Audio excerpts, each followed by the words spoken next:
The gate at Dallas Love Field pulsed with the restless hum of weary travelers, each one desperate to be anywhere but here. Families wrestled with sticky-handed toddlers. Business people tapped feverishly at glowing laptops.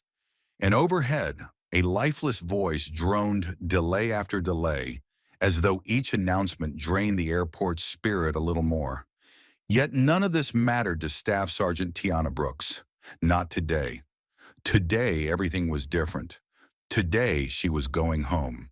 Tiana adjusted the weighty strap of her duffel bag across her shoulder, tugging her cap lower over her tight braids. Her body ached from the punishing 14-hour journey she had already endured. Every muscle tight from too many months of sleeping on canvas cots and cold, unforgiving concrete. This was not the kind of exhaustion a simple nap could erase. It was the exhaustion that soaked into your bones, the kind that settled behind your ribs and stayed. But her heart still beat with a quiet, steady excitement, each step bringing her closer to something she had yearned for through endless nights: home. The final boarding call for Flight 827 to Phoenix echoed through the terminal. Row 22A, window seat. All she needed was to sit down, close her eyes, and breathe in peace. The boarding line inched forward at a snail's pace. Tiana shuffled along, offering a gentle smile to an elderly couple fumbling with their tickets. When she finally crossed the threshold into the plane, the cool gust of recycled air washed over her face, and for a fleeting heartbeat, it tasted like freedom. Halfway down the aisle, she spotted her seat. The narrow passageway was clogged with passengers wedging their luggage into overhead bins. Tiana waited patiently, shifting her weight from one foot to the other until a narrow gap opened. She moved forward, raising her duffel overhead with practiced strength. It was stubborn, heavier than she remembered, and caught against the lip of the bin. Gritting her teeth, she gave it an extra shove. That's when it happened. A sharp, unwelcome shove at her back jolted her forward. "Can you please hurry up?" snapped a cold voice. Tiana blinked, stunned, the moment stretching and twisting in slow motion. She turned just enough to see her aggressor, a flight attendant with tightly coiled blonde hair and a frown so sharp it could cut glass. Her name tag gleamed, Mallory Keene. It wasn't a scream. It wasn't a scene. But it was something uglier: casual dismissal, a blow delivered with the assumption that she didn't matter, didn't belong. Around her, the passengers shifted uncomfortably. A man in a brown leather jacket raised his eyebrows. A woman 2 rows up gasped softly. Tiana swallowed the surge of heat rising in her chest, securing her duffel into the bin. Without a word, she lowered herself into her seat, hands folded calmly on her lap, though her body, honed through years of combat and discipline, burned with the effort it took to stay composed. Up the aisle, Mallory barked at the other passengers, her voice sharp and impatient. "Let's move, people! We're already behind schedule!" Tiana closed her eyes briefly, inhaling through her nose, steadying the storm inside her. She had survived desert sandstorms that stripped flesh from bone. She had stood sentinel through nights so cold they froze tears before they fell. And yet here, in the country she served, a woman had brushed her aside like debris. She opened her eyes, pulled out her phone, and scrolled through her contacts until she found the name she needed: Major Ellery Vance. His words rang clearly in her memory. "If you're ever disrespected while in uniform, call me. No questions asked." Tiana hesitated only a moment before pressing the call button. The phone rang against her ear, quiet, purposeful. The battle she was about to fight would not be waged with fists or fury. It would be fought with dignity. "Yeah, Brooks," came the steady voice of Major Vance. "Sir," she said quietly, her head turned toward the window. "We've got a situation." His voice sharpened, calm and ready. "Tell me everything." And so she did, swiftly, factually, without anger or embellishment. Just the truth. Meanwhile, Mallory Keene prowled up and down the aisle, her arms folded tightly across her chest, glaring at the passengers as if daring them to object. A man, and the one in the leather jacket, caught Tiana's gaze and gave a subtle, affirming nod, a silent testament. I saw. I understand. When the call ended, Tiana tucked the phone back into her pocket, her hands steady. She hadn't made that call to stir chaos. She had made it to defend something far more important, her dignity and that of every service member who had ever worn the uniform. But Mallory wasn't finished. As Tiana buckled her seatbelt, Mallory stopped at her row and, in a loud voice that carried easily through the cabin, said, "Next time, try not to block the whole aisle. Some of us actually have a job to do." The words cut deeper than the shove. Not impatience, disdain, dismissal. Across the aisle, an elderly woman with silver hair scowled, her voice low but fierce. "That's no way to treat anyone." Tiana turned her head and spoke, her voice calm but firm as iron. "I asked you not to touch me. That wasn't a request." Mallory's lips twitched, the venom behind her eyes barely restrained. But before she could spew another word, the cockpit door cracked open, and the captain, stocky, sharp-eyed, and no nonsense, stepped out, speaking into the handheld radio at his shoulder. Tiana caught a few decisive words. "We're going to delay departure. We have a report involving a service member." The color drained from Mallory's face as if someone had pulled the plug on her bravado. Murmurs rippled through the cabin, heads turned. A woman up front stood halfway from her seat, straining to hear. Mallory gave a brittle laugh, trying to dismiss it. "Oh, it's just a little misunderstanding," she said, fluttering her hand. The captain's gaze sliced through the excuse like a blade. He stepped fully into the aisle, addressing the passengers over the loudspeaker. "Ladies and gentlemen, we will be experiencing a brief delay while we address an onboard personnel matter. Thank you for your patience." A few scattered groans, a few sighs, but mostly an electric, humming silence. Everyone sensed it, something serious, something bigger than one interaction. Mallory glared daggers at Tiana before storming toward the rear of the aircraft, yanking out her own phone. Tiana remained perfectly still, her gaze fixed on the fading sunlight streaking across the tarmac. She wasn't here for revenge. She was here for respect. Hers and every soldier's who had come home to a country that sometimes forgot to honor them. And unbeknownst to her, that quiet phone call had triggered a chain reaction far beyond anything she could have predicted. 15 minutes. That's how long they sat there, trapped in a tightening silence. No engine thrum, no metallic clatter, just the restless fidgeting of dozens of strangers who now knew something was deeply wrong. Tiana didn't twitch. Her stillness wasn't born of fear. It was born of every hard lesson the battlefield had taught her. Sometimes the most important fights were the ones you fought sitting down. The overhead lights flickered, and the intercom crackled to life once again. "Due to an onboard personnel matter," the captain announced, his voice steady but cool, "this flight is temporarily grounded. Airport security has been requested." Mallory appeared at the front of the cabin, her face burning with humiliation. She clutched the back of an empty seat so tightly her knuckles gleamed white. She searched the rows desperately for someone, anyone, to defend her, but there were none. The elderly woman across from Tiana raised her hand, her voice carrying clearly. "Excuse me, is this about the young woman you shoved earlier? Because I witnessed the whole thing." Mallory's mouth flapped uselessly. The man in the leather jacket chimed in, his voice louder, sharper. "Same here. It wasn't right. She did nothing wrong." A mother cradling a wailing toddler shook her head and muttered, "Whole thing's disgraceful." Mallory's face twisted as she tried to regain control of the narrative. "It was a misunderstanding," she said through clenched teeth. "She was blocking the aisle, and we were running behind schedule." So you pushed a soldier coming home from duty?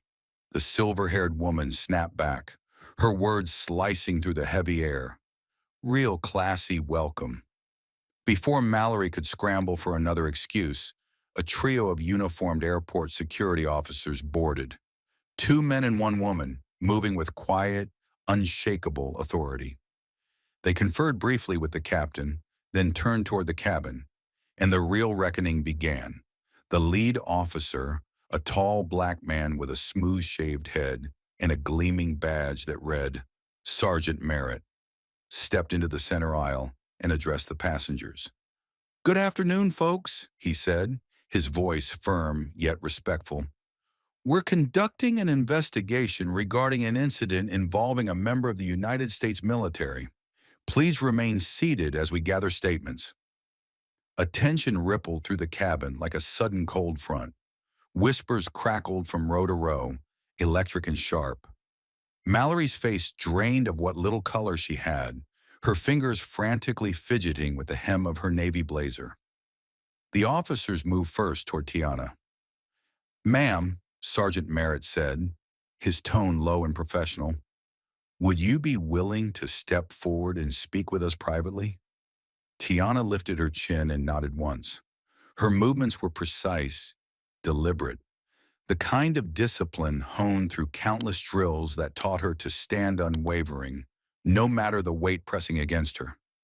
As she rose and made her way down the aisle, a quiet current of solidarity flowed around her. A hand briefly squeezed her shoulder, and someone whispered softly, "Thank you for your service."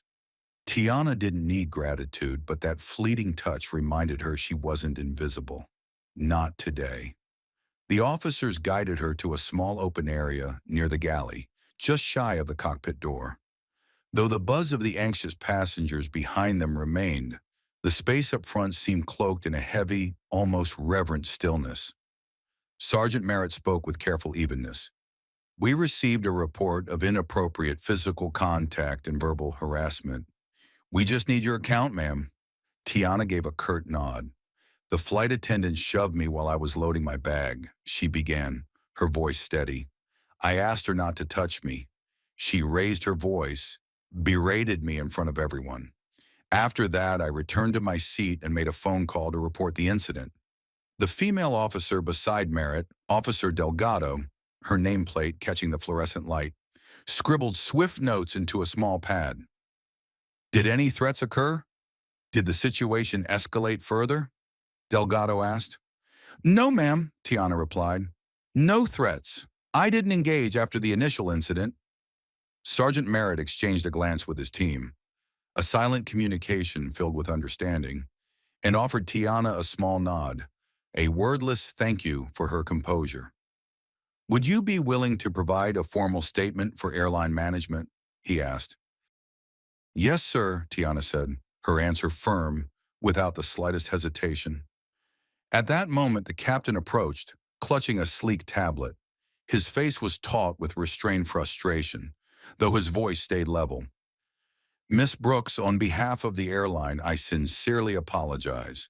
We are treating this matter with the utmost seriousness. Additionally, we've been contacted by a Department of Defense liaison who is now monitoring the situation."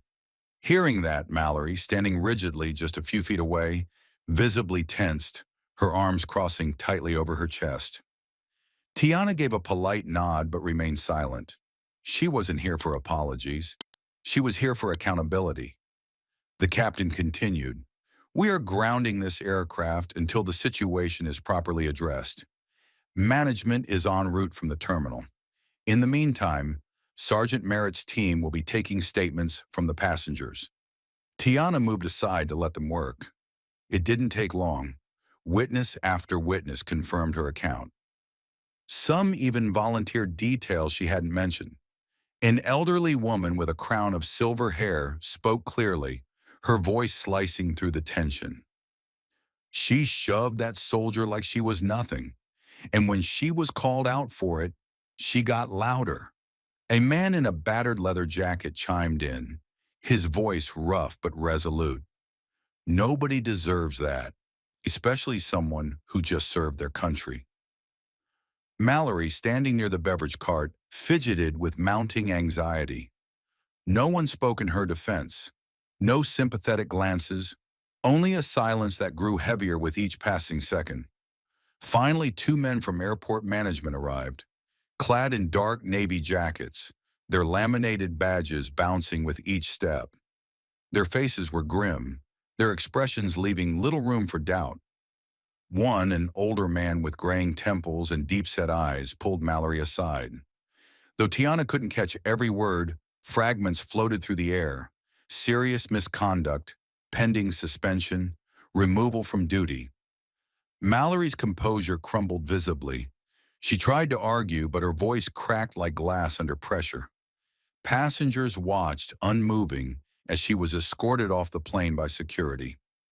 No applause, no shouts of satisfaction, just a heavy, solemn silence. The kind that only comes when justice finally tips the scale. A representative from the airline approached Tiana, their face earnest. "Miss Brooks, if you no longer feel comfortable flying with us, we're prepared to arrange alternative transportation at no cost. Or if you wish, you're welcome to stay aboard." Tiana looked down the stretch of the aircraft, feeling the pull of home, of her mother's cooking, waiting in a little kitchen in Tempe, of her nephew, probably holding a handmade sign covered in crooked letters and bright crayons. "I'll stay," she said quietly but with absolute certainty. "I didn't do anything wrong." The representative gave a respectful nod. The captain addressed the cabin once again. "Ladies and gentlemen, thank you for your patience. We will be preparing for takeoff shortly. If anyone needs to adjust travel plans, please see a gate agent upon arrival." A ripple of quiet relief traveled through the plane. Tiana returned to her seat. The man in the leather jacket leaned across the aisle, murmuring, "Good on you." She offered a small smile, the first genuine one she had managed all day. As the engines roared to life and the plane finally began its journey down the runway, Tiana sat back, feeling an unfamiliar peace settle in her chest. No racing heart, no second guessing. She had faced harder days than this one, and she had not faced it alone. Around her, passengers shifted, settled, and some offered her quiet smiles. Small, wordless acknowledgments that spoke louder than any applause ever could. Halfway through the flight, as the aircraft sliced through thick Texan clouds, the silver-haired woman leaned across the aisle once more. "You carried yourself with a lot of grace back there," she said, her voice low but filled with quiet strength. "Just wanted you to know." Tiana nodded warmly. "Thank you, ma'am." "I have a granddaughter in the Army," the woman added. "I pray someone would stand up for her too." For a moment, they simply looked at each other, strangers no longer. A new flight attendant, a young man named Brandon, moved carefully through the cabin, his demeanor almost tender. When he reached Tiana's row, he paused. "Ma'am, your drinks and snacks are on us today. Airline's orders." Tiana smiled lightly. "Just water's fine," she said. Brandon nodded and moved along, a little more briskly now. It wasn't about free drinks. It wasn't about special treatment. It was about something simpler: respect. The kind every human being deserves, in uniform or not. The man in the leather jacket, Charlie, she would later learn, spoke again without looking up from his battered paperback. "Bet she's regretting that move now." Tiana chuckled softly.